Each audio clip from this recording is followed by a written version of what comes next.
I went to the theater last weekend and saw Poor Things, the new movie by Yorgos Lanthimos.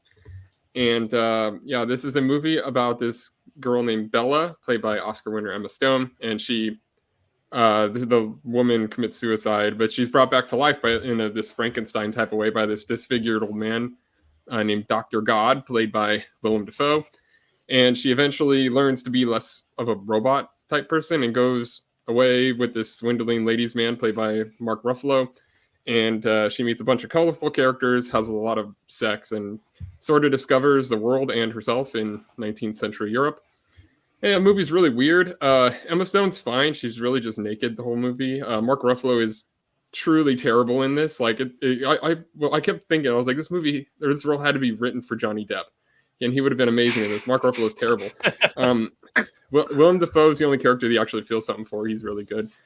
It has this like wannabe message thing about women being in control of their bodies, and it's also like a really racist movie. Like the only two black characters, one is the one that just says like, oh yeah, these rich white people are really crazy, and the other one's the magical black person that teaches Bella to be a communist because it's good for sex workers. It's just trash and counterproductive. I remember that like one of those reporters for Nebraska football used to say during the Scott Frost era, like after we lose another game with like turnover field thing, it was a bad team, he would always be like, is this what you want it to look like?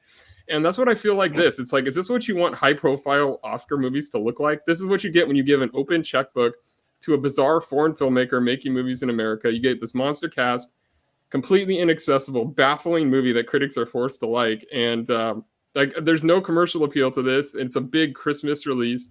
I've never been a big Lanthimos fan. Like Dogtooth, I think is the best movie, but even that's kind of hard to get into. But everything else has been okay, but deeply flawed. And he's getting further and further out there. And this movie is being treated in a way that's just going to like fuel that ego and make even more nonsense. His next movie is even already in the can, starring Emma Stone. I have no idea who wants to watch this. It's I heard it referred to as horny Barbie. That's exactly what this movie is. I'm giving it 2 stars. Out of respect for the set direction and other craft elements, they're really good. But like other than that, this movie is trash. Nice. Is this one of the most overrated movies for you this year, along with Spider-Man? Well, sure, yeah. All right, who's seen this one? I've seen Poor Things. So I knew Todd wasn't going to like it. In fact, I told Adam, I bet the plus 400 that he was going to rank it lower than Beau is Afraid. So I'm a little disappointed by your review, Todd, if I'm being totally honest. I want to find contrarian points. I can't. I mostly agree with pretty much everything you say. I mean, this movie is pretty vapid. I think my favorite thing was how this movie, basically, there's a scene where Emma Stone she like rises a social consciousness. Look at all those poor people down there. We have to help them. And the way that storyline is resolved, it doesn't involve her helping them. It involves her losing money and everybody freaking out about it. It's like hilariously out of touch, hilariously tone deaf. This movie Lanthimos really thinks that this is like a feminist like masterwork. And basically, and I have to credit, I didn't say this. This was by a critic named Nick LaSalle, but he put it perfectly. He said that the feminism that this movie pretends to have is that it defines women's autonomy as the ability to be exploited and not care. Wow, that's a dead-on review of this movie.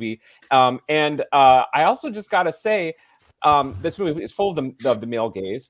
It's probably the triangle of sadness of this year as well. The real thing is, there's so many other movies like it, Being There, Forrest Gump, Ex Machina, and of course Barbie. Barbie did everything that this movie was trying to do in a much better way. It's not completely uninteresting to watch, though. And to me, I compare it to watching like a shitty Week 18 NFL game between two teams that aren't making the playoffs. I'm never going to watch this movie again, but it wasn't entirely uninteresting to look at. So I agree with Todd, 2 stars. All right, well, I'll go on the other side of it. I loved it. I'm giving it 3.5 stars. Wow, of course. I thought it was fascinating to watch. I thought Emma Stone's performance and character were fascinating in just that idea of watching someone in a full-grown body like mature slowly throughout the movie, and from like infant to fully grown adult. I just thought it was such an interesting way of doing it, an interesting way of looking at it. And I don't think anyone was having more fun this year than Emma Stone and Mark Ruffalo in this movie. They looked like they were having a blast, and it was kind of hard to not have a blast alongside them. If you're into that I kind don't of know. thing. What?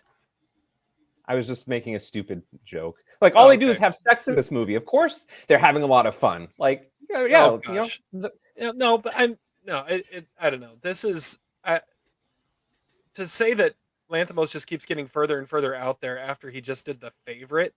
I think he reined himself in a little bit. And I think this is kind of marrying his complete absurdity of the lobster and killing of a sacred deer, and Oh. with what he did in The Favorite, and trying to make a coexist together.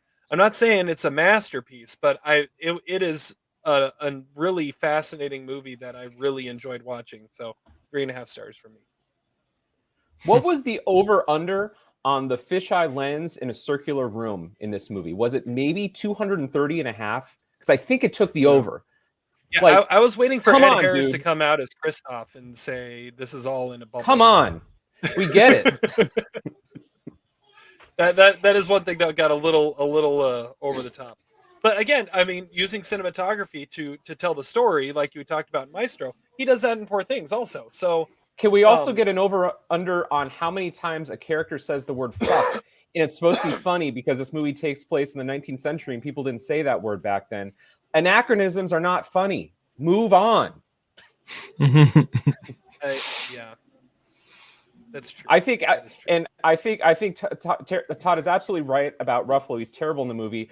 I do think DaFoe, both of them are going to get Oscar nominations. I think DaFoe has a Mark Rylance Bridge of Spies like quality to him in this role. So I kind of think he's an interesting flyer as a supporting actor because you do love him, just like you love Mark Rylance in that dumb movie. I was really disappointed also by Margaret Qualley. I think this movie totally wastes Margaret Qualley, who is a great actress and That's should have fair. been used in a much better way. However, So, how good is the book, Terry? I'm sure your wife read it. she hasn't read the book yet. No. I will say the Matt Damon "What Movie Are You In" is definitely Gerard Carmichael. Yes. Okay, that's a potential Pinot contender, I think. Yeah. Yeah, Did like you I said, notice all he does is say like, "Oh, these people are crazy." That's really his whole role. It's like you don't fit here. You also noticed the point? 2008 Pinot nominee, or was she winner? I can't remember. Hannah Shugulia from the Fassbinder movie. She was on the boat. I was thinking a Pinot award. This must be the first Pinot award winner in a Lanthimos movie. She was just nominated, but yeah. Oh, okay.